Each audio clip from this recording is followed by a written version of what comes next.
Here we are in the early stages of our 2016 presidential election cycle. And I am wondering if there is anyone out there who can possibly deny the leftist bias in the mainstream media. Did you see just yesterday? Donald Trump was speaking near a zoo, and somehow a lion got out of its cage and was charging a young woman pushing a baby stroller. He ordered his Secret Service protectors to shoot the lion and save the woman and her baby. Well, the headlines came out and they stated, Trump orders his heavily armed bodyguards to shoot an African immigrant as he was about to eat lunch. Of course, that story is just a joke, but sadly, it accurately captures the essence of what we are seeing and hearing in every day in what we call news reports. There was a report a couple days ago with a well-dressed, perfectly groomed talking head explaining to his admiring audience about some detail that Donald Trump had lied about. He went on and on, doing his best to convince us that Mr. Trump is a liar and therefore not fit to be president. Do you think that that reporter is planning a future story about Hillary lying that it was a hateful video that sparked the attack in Benghazi? Hillary lying over and over that she didn't send any classified emails on her public server or her private server, or Hillary suggesting that her family was broke after leaving the White House, or Hillary spinning the tale that her helicopter landed under fire in Bosnia. But stop. There's not enough time in the day to even scratch the surface on the deception that we have heard over the years from this Clinton woman. She appears to be a serial liar. Yet the press minimized those stories when they were fresh and simply refuses to revisit them. There was also a recent story where one of Trump's daughters was approached by a concerned reporter and asked about her father's sex life. I'm guessing that reporter is also going to plan to confront Chelsea and ask her about Bill Clinton's sex life, don't you think? And polls. Let me ask you. Polls. Why are polls such a big part of what we hear at the top of the hour? Polls, really? Well, polls, of course, are based on scientific data. But then again, so are weather reports.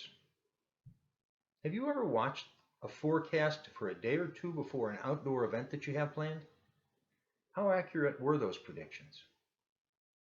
Well, at least we know that the weatherman uses radar constantly and looks at what's coming our way. How much less accurate would those weather reports be if he only used a sampling of radar views? Just asking.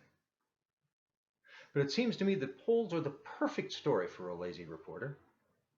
A reporter can get up at noon with a hangover and with a few clicks, look up a poll that confirms his hopes, write a slanted narrative, and have plenty of time to snort his favorite powder or smoke his medicinal herb. And I just shake my head when the press tries to spin Trump's business achievements and suggest that he really isn't all that successful. Let me make sure I understand. Does Trump ride around in a limo that the taxpayers bought? The Clinton woman does. Does Trump fly in an airplane paid for by taxpayers? The Clinton woman does. Have Trump's assets come from the public trough? All of Hillary's wealth, and there's plenty of it, is directly or indirectly a result of her life in the political arena. Has anyone out there ever heard Hillary offer a humble thank you to the public for her wealth? But let's be honest, Trump shoots from the hip. His responses to current events play right into the hands of the myopic, biased press. He continues to shoot himself in the foot. Why does he keep doing that? You know, Trump has been a business executive his whole life. He's accustomed to being in charge. As a business decision maker, he is accustomed to being direct. Could it be that this fact is why he has so much trouble playing the game of political speech making? Have we heard the press postulate on that? Hillary, on the other hand, she knows exactly how to tell her subjects what they want to hear. After her public speeches, she does what she needs to do behind closed doors to maintain her power. Seems to me Bill Clinton and his wife are the caricatures of the conniving, lying politician. And with the help of their press agents and NBC and CNN and ABC and all the rest, the demo rats are trying to promote the idea that Trump was unfit to hold office. Hillary's public record clearly indicates that she is unfit to be the President of the United States. It is clear that in her mind, it is a title, not a service position. So why does the press seem to talk down to their viewers and villainize America? Why? That's the first question we hear from a child, and it's perhaps the most profound question of all. Can it be that the reporters are lazy and infatuated with their own brilliance?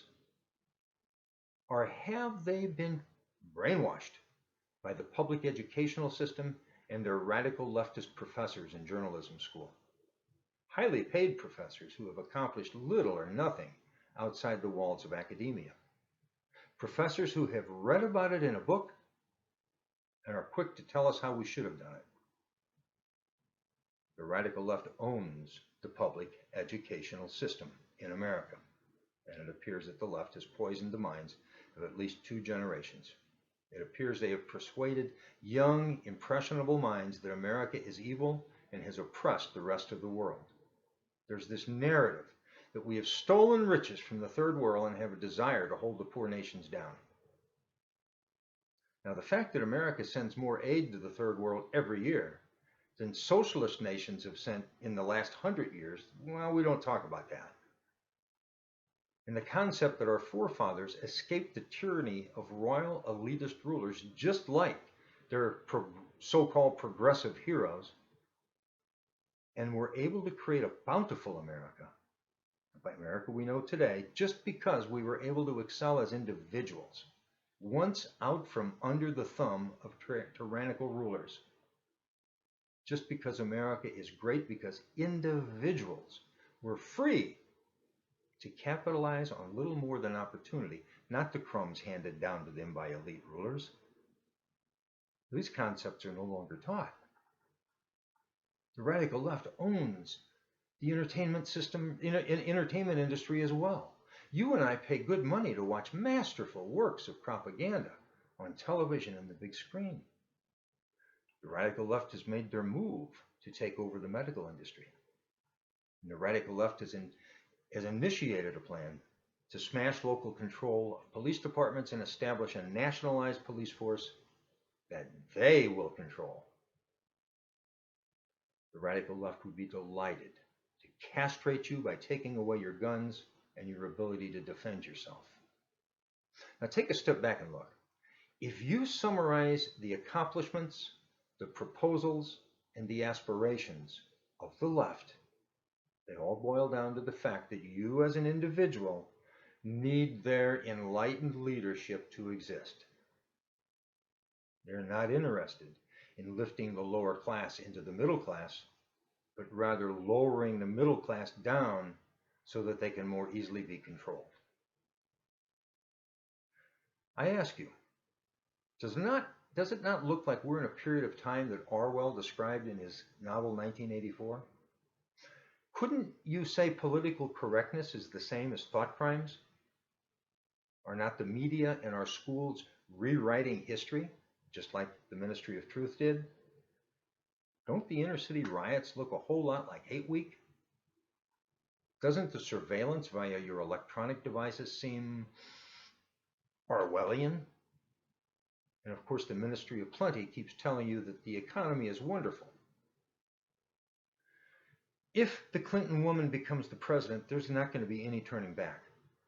The left will own the Supreme Court for the next 30 years, and your rights and freedoms will be in their hands. The Clinton woman is a selfish, self-centered witch, and she doesn't give a hoot about your personal freedom.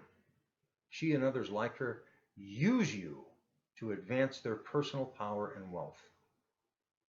Trump, deeply flawed. but he just may be the last chance for freedom and liberty.